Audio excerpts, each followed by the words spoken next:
Hello and welcome to the Morrison Run, podcast where we read and review everything written by Grant Morrison. My name is Leon. And I'm Angwin. Bertie. And today we are reviewing Animal Man, the first 4 issues from 1988.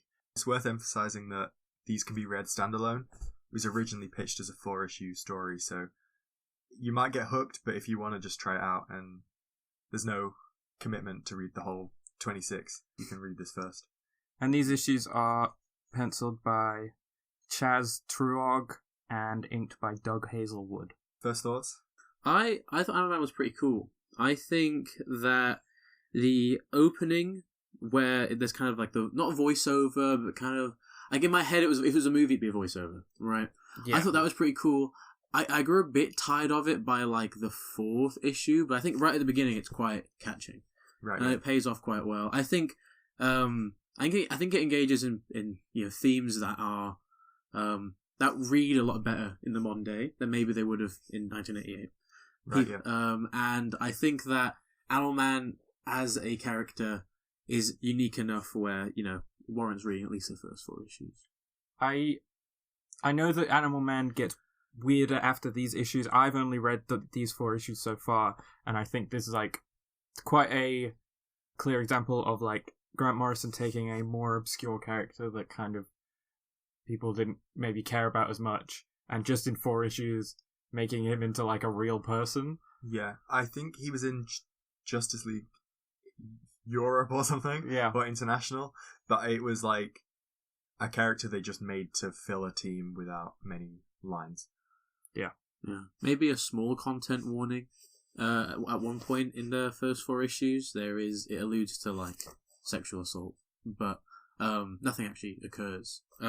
It's done in a very comic book way. Yeah, very comic book. Yeah. But just get into it. I think the greatest strength of these first 4 issues, and by extension 6, 7, 8, 9, 10, not 5, is that it really exaggerates the absurdness of a superhero having a family life. I think, Spider-Man does that. I think more recently, like, The Incredibles did that really well. Yeah. But here I just think it's, there's stuff like Animal Man flying away and then the neighbor being like, oh yeah, your husband's a superhero and stuff. Stuff that's like, yeah, the neighbor would know and stuff. I think it's quite funny. I think that contrast is really well done and is expanded on a lot going forward as well. I really, really enjoy the family dynamic. Him and, are they married? Yeah. Yes. Him and his wife have like a really cool partnership. It feels very real. Yeah. Animal Man is kind of useless as a dad. It almost seems like his wife earns all the money, does all the housework, and he hasn't really figured himself out yet. In a way, like, it's implied that his day job is like a stuntman, but he hasn't applied for any stunt roles in a long time because he's got this strange calling to be a superhero again. And I guess we meant to use him. He uses his animal powers to do stunts better. Yeah, exactly. His powers established in this first issue is that he can copy the abilities of any animal for like 30 minutes. Yeah. So the kids get home and then he channels the power of an eagle to fly away and... Yeah. Well, in like the first page, not first page, but the first bit with him, it's him saving a cat falling out of a tree. He slips and then he absorbs the powers of the cat. Now, originally I thought that he did this through touch, but I think he just kind of like, I don't know, there's like a small range around him where he's able to absorb the powers from. Yeah. And a lot of this series overall is about him kind of learning new things about his powers and stuff. I think that I think like the whole suburban thing works really well. He has kind of like a useless neighbor who at the end of, kind of like during the story turns out to be a lot more proactive than maybe he originally seemed to be. But I think it's quite well done. Like kind of a grumpy neighbor who, when it comes down to it, does actually care about his neighbor's family. I was going to say he's a character that would fit very well into the Boys universe as well as DC. It kind of feels like, even though we get a lot of references to the DC universe, cameos and, more obscure side of that, we do kind of feel like this is in the real world as well. There are real world names. I think like Rolling Stone magazine he has, and maybe there's a shot from the real he world. listens And to stuff. the Ramones on his Walkman at one Right, point. yeah. Yeah. He seems very real. It's quite a real universe. I think. Yeah. I think it really does capture that. I think like as much as it's very comic booky, the like the not superhero stuff, I do think reads quite realistically, which is good. Yeah, I think it's a bit like how, we got the Superman film, which is almost entirely fantasy, and then Peacemaker in the same world being, making celebrity references and stuff like that. Yeah, exactly. And I think that can work quite well. Yeah, in 100%. comics. 100%. I really like how we have kind of like a double villain during this story. Right. Well, the villain is introduced right at the beginning, right? But you don't know anything about him. You don't know anything about him. He's just a guy with like a dome head silhouette and a black coat. Yeah. But we end up having two villains. We have him, who goes by two names, which I think is like the White God, as well as the what was it? Bwana Beast? Bwana Beast. Yeah. And then we also have like a not mad scientist, but a scientist. Star Labs, yeah. Yeah, exactly. Who experiments right at the beginning on monkeys, I think. Yeah, to try and test some sort of vaccine. For the first two issues, I think we just get all we see of the White God. We don't know his name or anything. We just see him in every panel. He's fully colored in blue, which sort of implies shadow and silhouette, and he's sort of wandering around. He's killing people, but we don't know why, and he kind of just seems like he's going crazy. I think he kills a guy who he says, this man looks a little like his friend, but no, his friend is dead. So that has repercussions later. This person tries to mug him, right? He's kind of like, he seems somewhat injured, and I think like cause he has to go to a city, and because I think he hears I think he probably has some sort of animal powers. I think he hears the cries of animals and smells the pain, which maybe people living in a city wouldn't to the same degree. I think it really messes with him right at the beginning, at least. And this is the Bwana Beast, not Animal Man. Because right at the beginning, I thought this was Animal Man. I thought that maybe he was going to be more of a jaded loner character, but then he's actually quite the opposite. Yeah, and I think that the introduction of the Bwana Beast is actually quite good. I think, like, once we actually get his full design, I think that it's a bit of a subversion because he has quite almost like a lucha libre, like wrestler design. Right, yeah. Right? Well, right at the beginning, he seems a bit more, I don't know, like some sort of government operative in the shadows and like the way that they're doing the kind of the voiceover, which I thought was really cool. But back to this first issue, we get a lot more examples of Animal Man just like using his powers, hanging out with his wife before he gets a like interview placement on TV. But they cut up his interview and make him look mad and just sort of make fun of him. Yeah. I think it really shows the dynamic with his wife, because his wife is like, okay, if even though like you've done this many times, you've claimed you're going to go back to the superhero business for a long time.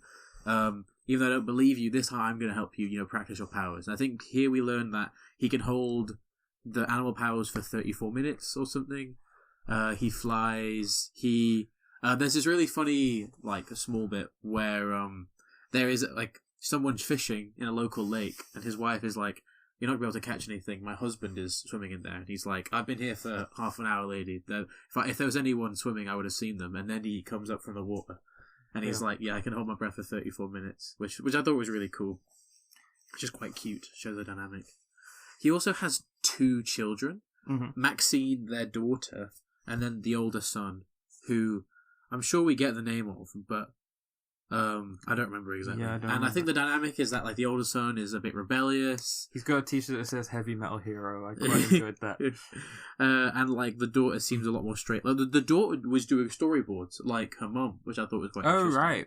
Which I guess is, I don't know, maybe it's meant to be a bit of a mirror. Maybe I don't know. The mum's called Ellen, by the way. Yes. I'm just seeing that. We see her storyboard, and it looks like she's working on Star Wars or something. That's cool. You can just see it there. Yeah. That's on the same page that we see Animal Man in his full costume. And What do we think of the costume? I think the jacket, like, there's a bit where, like, after he goes on TV and they say that he looks silly or whatever and that he's goofy, they make fun of him. He then, on his next outing, he puts on this kind of, like, cool bomber jacket. He's like, it's gonna, like, I don't know. He said that the skin-tight suit's a bit silly, the jacket will really fill out the design or whatever, or his silhouette, and I kind of agree with him. it's quite funny because literally the reason it is Ellen just asks, "What's with the jacket?" He says, it's kind of embarrassing wearing a skin-tight costume. The jacket looks pretty neat, and it gives me somewhere to keep money and stuff. Yeah. Is literally what he says. Yeah. So I think that's a good That's example cool. of, like, balancing the realism and the comic bookiness. yeah, for some reason in the next page the jacket turns yellow for 2 panels. I don't really understand Neither. if that was just a mistake or what.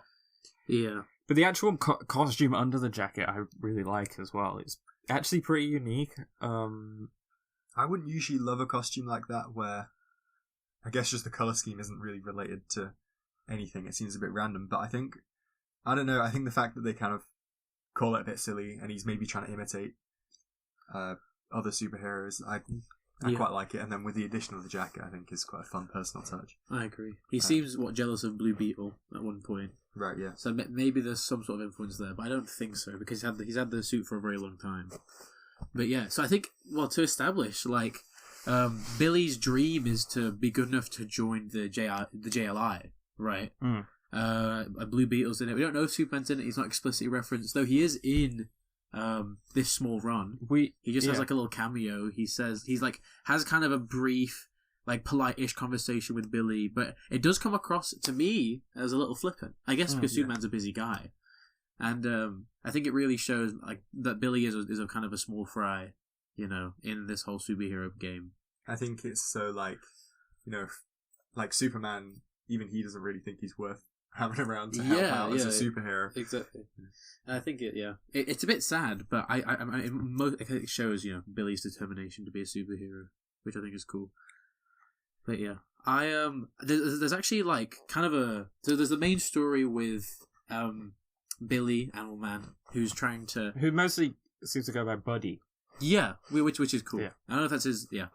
And then there's this kind of B story with his family, and there's like some hunters, and they're trying to find their neighbor's lost cat. Because right at the beginning, he helps it. Like, it's assumed this neighbor has either a few cats or at least 2, and Billy, Buddy, he helps one cat is in the tree, and the second cat has gone missing. Right.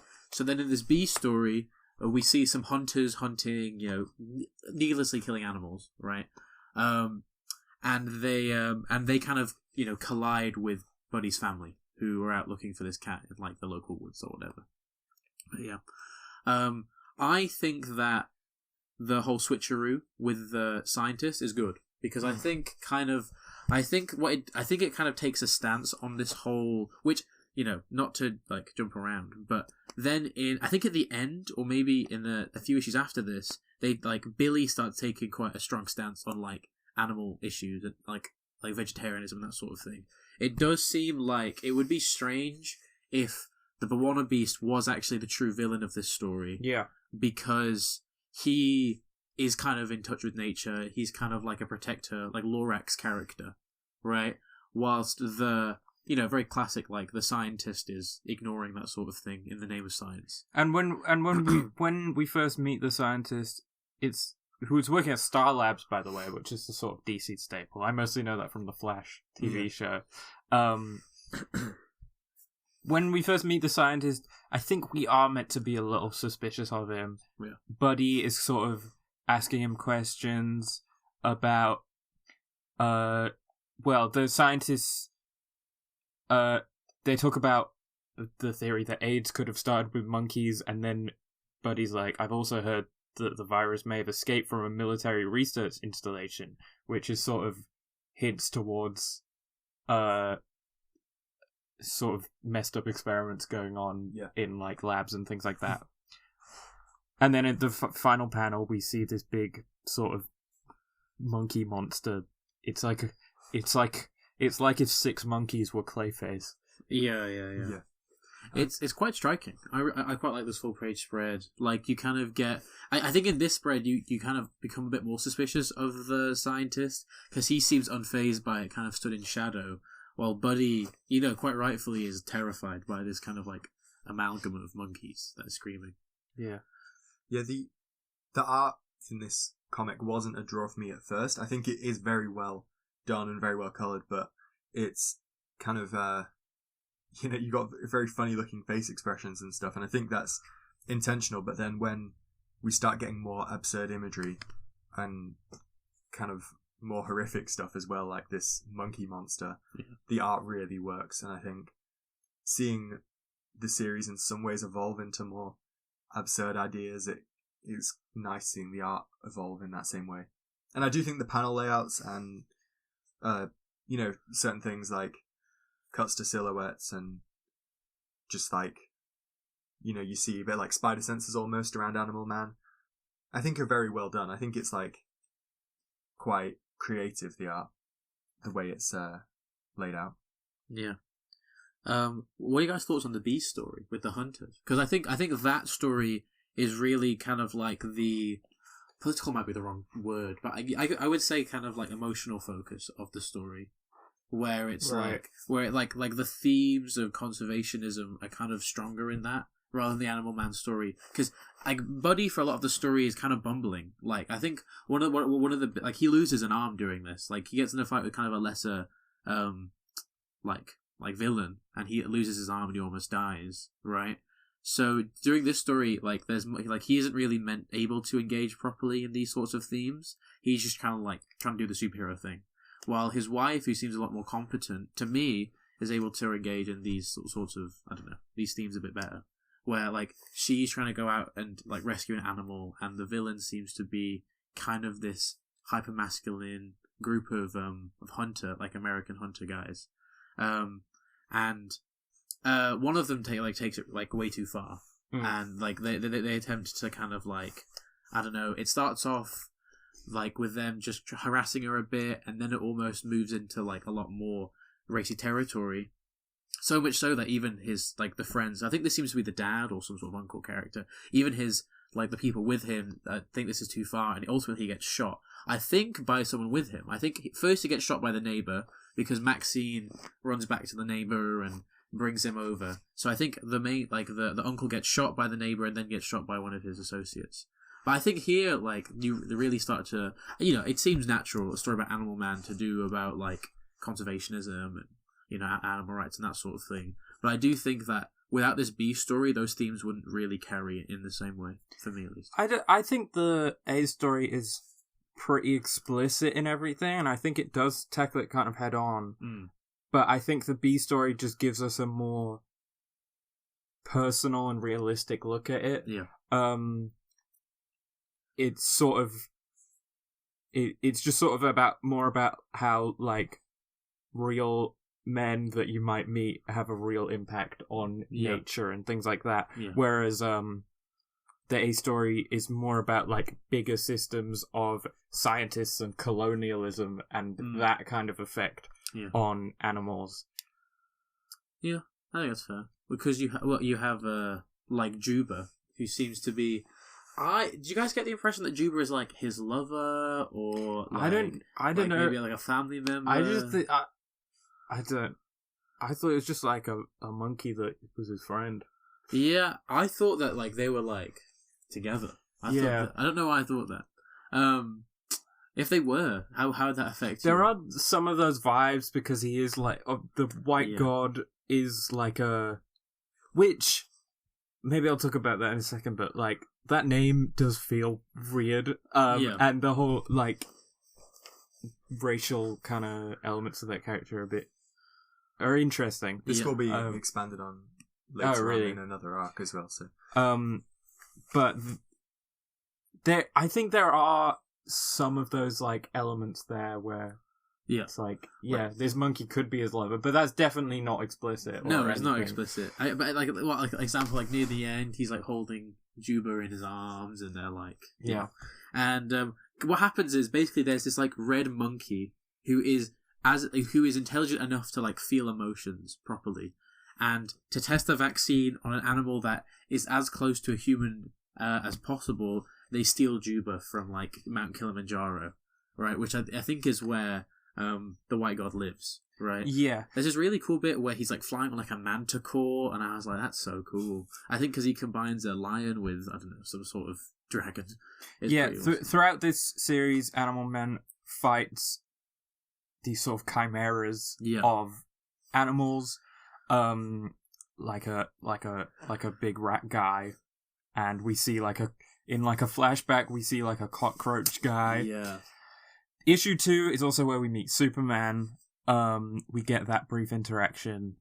It really doesn't have much impact on the plot. It's more just like adds to this feeling that Animal Man it highlights the contrast between him and someone like Superman. Yeah. But it also kind of I think it also reinforces the idea that Animal Man does have a sort of purpose where he's focusing on like this sort of this animal rights story that we don't necessarily see Superman do that much. True. So while Superman's doing other things, Well, he's going to Pakistan or something. Yeah. It's like a meeting. Yeah. so while Superman's doing all this other big important stuff, Animal Man does still have like a really important story that he's following. Yeah. Yeah, and I think before this run, like we've said, he's just a kind of silly sidekick kind of character, and that I think Superman is supposed to be almost, you want to compare him to this early Animal Man, but through these 4 issues, we're having him evolve and become a bit more conscious of animal rights issues in this case. Yeah. But I think that's to kind of show there is potential for him to learn how to be a bit more heroic and conscious of the world, and largely the themes are around animal rights, but Yeah. there are other ways too, and I think that Superman might connect, he might become more like him. Yeah, I think that's fair. I think not at the moment. He's quite far. I think what it does a really good job of almost confronting Buddy with his aspirations. Yeah. And showing that maybe he's at this moment in time he's not worthy enough yet. Like Superman kind of gives him the up and down. He realizes that maybe right now he's not ready, and then he flies off because he's busy. Right? Yeah. Which I think is good, because Buddy seems quite ambitious. He's he's a member of a small superhero group, or he was a long time ago, and now he wants to join the biggest superhero group in the world. They're kind of, after 8 years of not really doing anything. And I do think it does a good job of showing how far he really has to go to achieve what he wants. Right at the start of issue 3, we get our full page image of the White God of Kilimanjaro.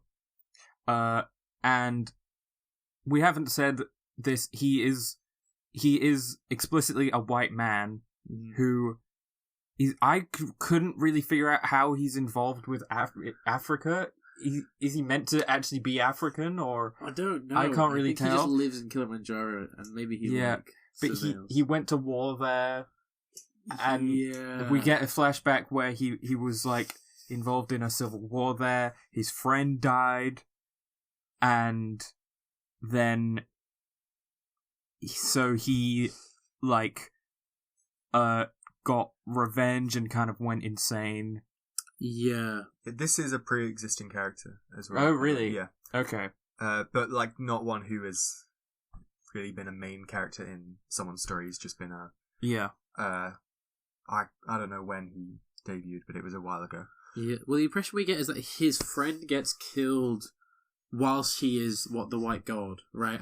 Maybe he gets killed by some sort of corrupt regime, corrupt police force, or whatever. I think it's implied that they were friends in university. Well, no, it's explicit they were friends in university. This is the bit where you see him on a manticore and he's trying to save his friend, but he's too late. He gets shot, right? Yeah. And then he becomes enraged, and I don't know. He vows to go. I think it's also when Juba gets stolen or something. Well, all these two stories are connected in some way. And then he needs to go to... Well, we actually don't know what city it is. It's not explicitly said what city it is, but You get I think it's San Diego on the right, which is Yeah, interesting that is true. because DC Universe has so many fictional cities, but this Yeah. like Ooh, you're it's saying, a this real- set in a real place. Yeah. Um, So he needs to go find Juba because she's been stolen. Yeah. it's set in a real place, but the characters feel real, but it quite immediately goes to a insane DC Comics place at the same time. 100%. I think that when he's around his family and stuff, that's when it's like the real world, and then he goes off to superhero world. Yeah, kind of is a vibe. yeah. No, I agree. He fights this kind of like rat guy. This fight is actually like, I don't know. I thought this fight was really cool because he loses it very quickly, and he starts bleeding out, and he's gonna die at the end of, I think, issue 2. Yeah, And I think at the beginning, and then during issue 3, he has to like absorb the power of an earthworm or something, which I to do grow his arm back. Yeah, which I do think is actually, I don't know, I think that's quite cool. Because Yeah. obviously the earthworm is kind of like, it's viewed as quite a low animal. Yeah. And he has to absorb the power of this real low animal to save his life. Which I think is- remember finding the cut back to his family after that really funny. Because, like, we've just seen him use the power of an earthworm to grow his body back, and then his family are back home. yeah, exactly. And they don't know that. And, It's yeah, just and like, they think he's like, it's like a wild day job. Yeah, exactly. Yeah. But, yeah. And then I think then he tries to go, because what I think is really cool about Animal Man is it's clear that he wants to do the superhero thing properly. Like, he wants to save the White God, he wants to save Juba, he wants to save this, like, rat guy, but ultimately at each corner, like, they die because of other, because of other factors, right? Like, this rat guy, it's implied that maybe, like, these amalgamations can't survive infinitely long, right? Or maybe they can, and this rat guy just can't support it, right? Because it seems like what happened is the White God, the Born Beast, just combines some random homeless man with, like, a rat, which is, quite scary. And then after fighting Animal Man, this, like, rat creature dies. Yeah. What would you do with those powers? Or, like, if I could combine animals? Yeah. That's a good question. I'd probably, like, I don't know, I actually have no idea. It's quite difficult. Maybe I'd combine, like, because it seems like he can, like, actually no, this is Animal Man, but I think Animal Man absorbs the White God's powers and is able to, like, move around his white blood cells or whatever. That's at the very end. Yeah. Yeah. So it could, I guess it could be useful for, like, doctor work or whatever. Yeah. Which is pretty useful. I don't understand that. If Like you chemistry. now that you've mentioned that, if he can just do animal powers, but then he can do the White God, that felt like a leap that was a bit I think he might Is be it an because the animal. White God has animal powers? I think he might be an animal. okay. Yeah. It just felt like a leap that was not. It felt like a bit out of nowhere to me. Yeah. Yeah, that's fair. Yeah. He isn't like, we don't see him later on take Superman powers or anything. I think this is Yeah. the only. Yeah, time. I was wondering that. I was like, he surely can't take other people's power like that. Yeah. Yeah. That's I I not was gonna be a thinking thing. like, because we see Hawkgirl later on. I was like, does he do something with her powers? But I don't think he does. right. But I was like, that could be a Mm. possibility if he can take one of these powers. In Yeah. issue 3, the White God of Kilimanjaro is reunited with Juba at the San Diego Zoo. And I think Juba's dying, Yeah. and that sends him into a proper rage. Yeah. Yeah. I like how Juba's bright red. I don't know why she Yeah. needs to be bright red, but I just think it's really cool. Yeah. Does Doom Patrol have the robot in love with a monkey? Yes. This is a common theme in. That is true. There's in Doom Patrol. They're French as well. There's a robot I and a only monkey. know from My Adventures with Superman. I but- forget their name. It's like they're gay. Uh-huh. There's it's like a Is it a man's brain in a monkey, it's a and then a man's brain in a jar, I think something like that. Cool. and they're in love? Yeah, that's Yeah. cute. That's cute. Yeah. Why do you think this is a recurring thing in Grant Morrison's stories? What do you think that means? Like people in love with monkeys and stuff. I think in the case of we don't know that Buona Beast is in love with this monkey. True. But I think in this case, Buona Beast is becomes so animalistic. Maybe he thinks this this monkey is the only. Is it a monkey or is it like a chimpanzee? Yeah, I think it might be a chimpanzee. Yeah, this chimp is like maybe the only one that like properly understands him, or he maybe feels he's sort of as animalistic as this chimp. I have a feeling it's supposed to parallel a relationship and not be an actual, I think that's relationship. Fair. I think that's fair. Yeah, but he goes into a like Leon said, a proper rage, and Animal Man kind of has to clean it up because I think, and I guess quite conveniently they have their main fight in a zoo, right? I don't know if it's going to be an ongoing thing for Animal Man where he is able to fight in a place with a bunch of animals, which will be useful. But I think this is just fine. I think for an opening, they make a lot of leaps. Like everything seems quite convenient, but I think it works just to kind of like get you all the major points for Animal Man. Something I really thought was cool is that Animal Man, he falls into a flamingo pond, and he talks about how the flamingos are like looking down on him. And this mirrors the way I view flamingos, because I also kind of get the feeling like they're kind of like uppity. And I feel like Animal Man he gets me. So I thank you. If I had Animal Man powers, I think I'd just prank people at the zoo. Like I'd take an armadillo power and roll around, and you could just roll around though. He fully absorbs the Bwana Beast's powers. Like there's a bit where he combines like a tiger with a gorilla. Yeah, but he says he's only got those powers for a bit. It's like the same as any other. No, I agree. Powers. But like, but it is like he just fully absorbs them, in the same way he would absorb other animals' powers. But he's able to then like split these after their fight. He's able to split these two animals. But the way they end the fight is just like, he kind of takes Bwana Beast's abilities, and then they just have like a staring contest as they're kind of having a mind battle. Yeah, I thought that was so cool. I think this is awesome. But it's they both not have like brain powers or whatever. I feel like in X-Men or something like with like Xavier and Jean Grey and whatever, we'd get like a physical depiction of what's going on in their mind or something like that. In this, we just see them staring at each other with like a sort of description of how they're feeling as they both get like more distressed. It's so static as well. Yeah, because it's just like them looking like completely like face on to the reader. And then basically like Billy looks really cool here. He looks really like I don't know, like calm and cool and like controlled. While the Bwana Beast is really losing it. Maybe because of his rage. Maybe because he's dying or whatever. Oh yeah, he is dying of anthrax. Yeah. Like Billy doesn't win because he has more powerful like telepathy or whatever. It's because the White God is like he's like throwing up blood or whatever. It seems like the helmet allows him to listen. So maybe he is like maybe his powers like come from the helmet or something. Maybe it's some sort of strange science thing. But we don't properly get it, I don't think. But yeah, and then this is after their fight. This is contrasted with the Beast story where a lot of where I think the cat that they were trying to save gets shot by the hunters, and like a lot of the kittens that like the Ellen wanted to save also die. But they're able to save one, which I think is really cute. But so Bwana Beast, it kind of seems like he's dying.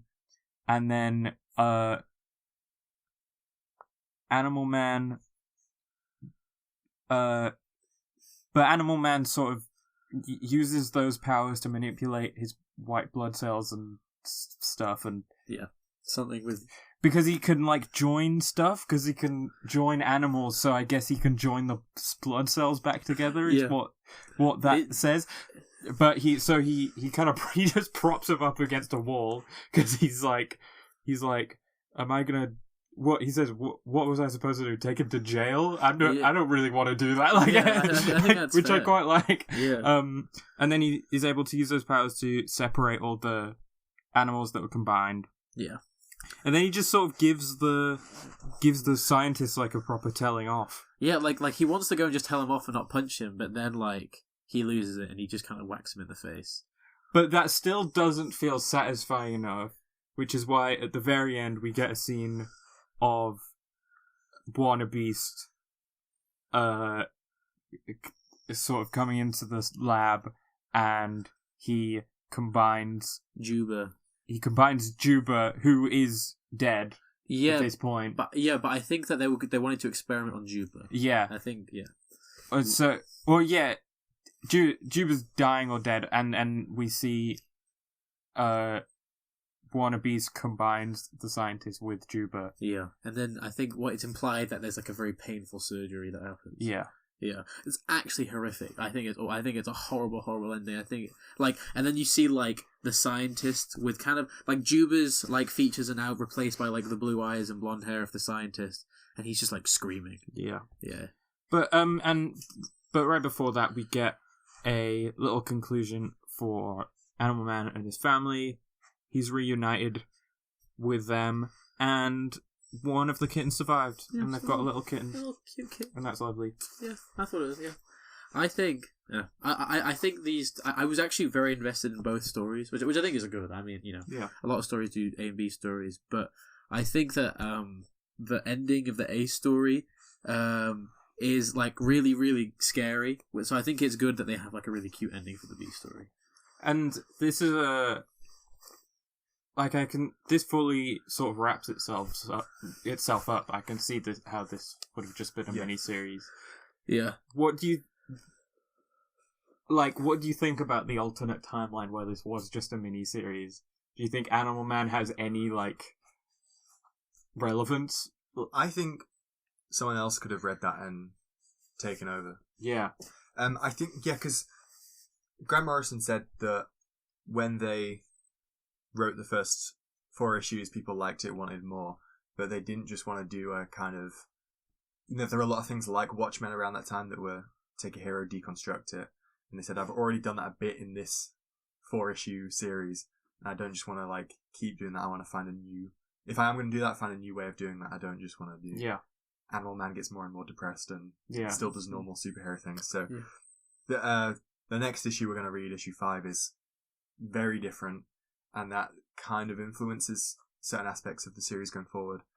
I think, it could have been more like that if someone else had written it. We've got this ending page in front of us, or the last page that has Animal Man that we just mentioned with the little kitten and everything. And I sort of see this as like this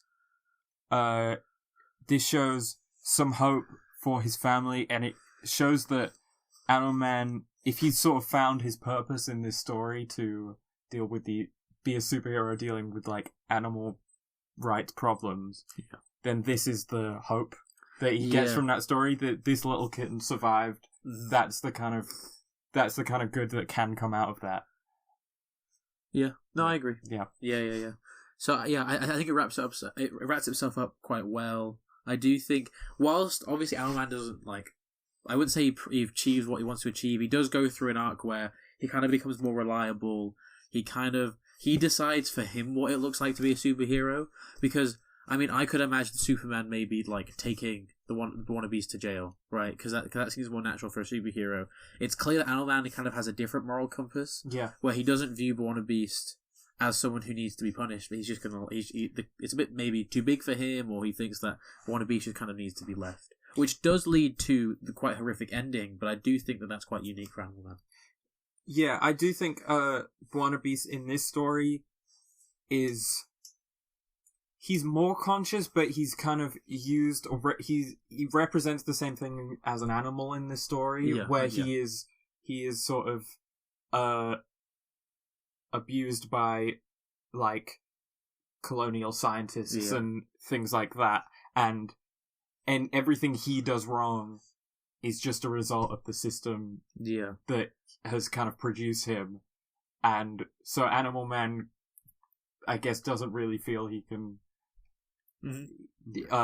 put him in jail or anything. It's like, I have to lead this guy to the wild, basically.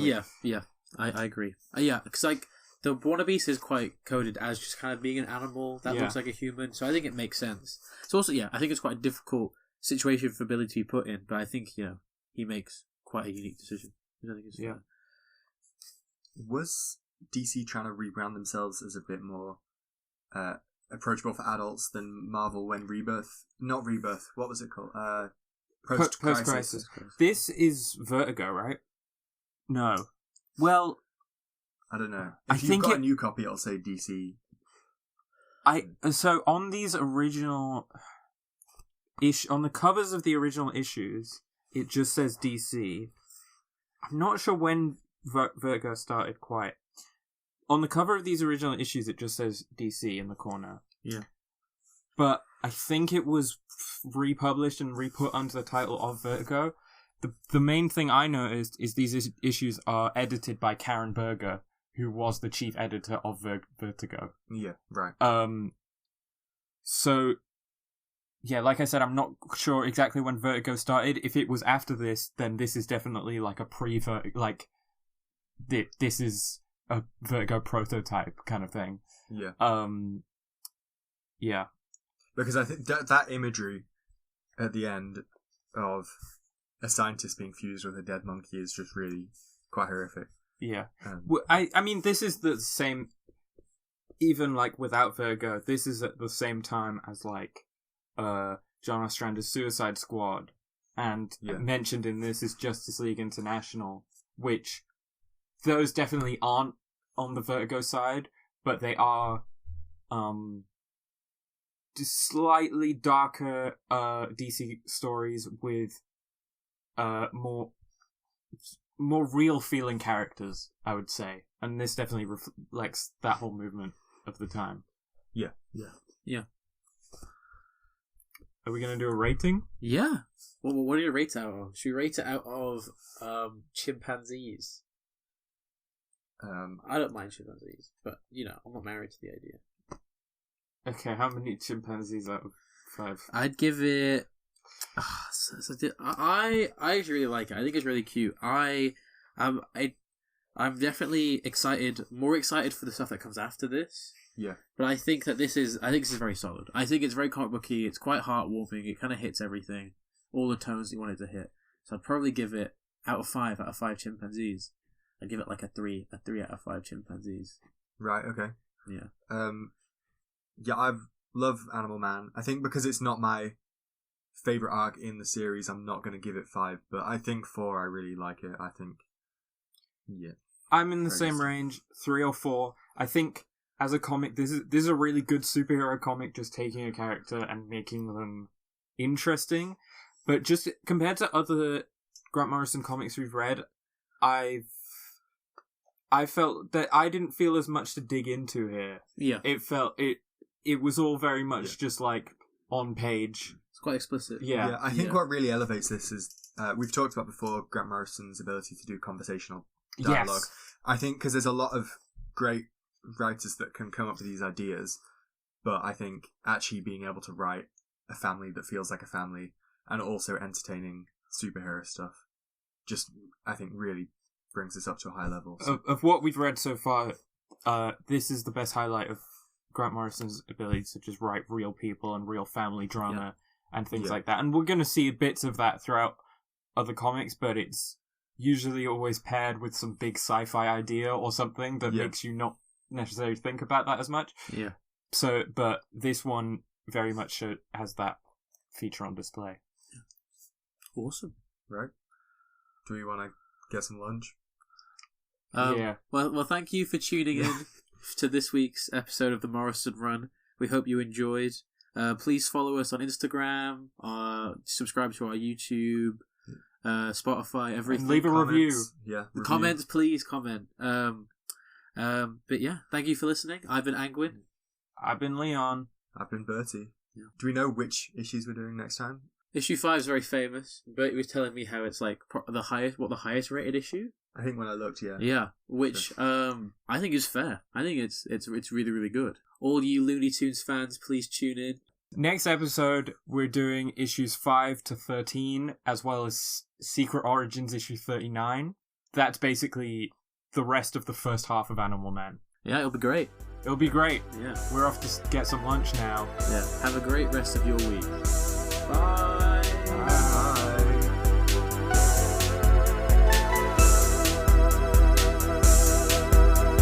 Oh, add me on Fortnite. Let me. Don't add this guy on Fortnite. Epic Backbus. Don't add him on Fortnite. No, Epic Backbus. no, I just got the thing. Yeah, I bought the thing on Fortnite. don't follow him on Fortnite.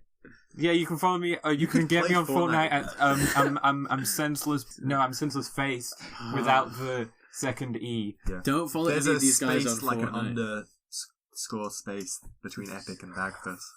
Also, if you want to be on the podcast, Send us an email at morrisonrun@gmail.com. well, we've only got like 2 listeners, so they can be Yeah, guests. it's fine. Yeah. Please, bring your thoughts.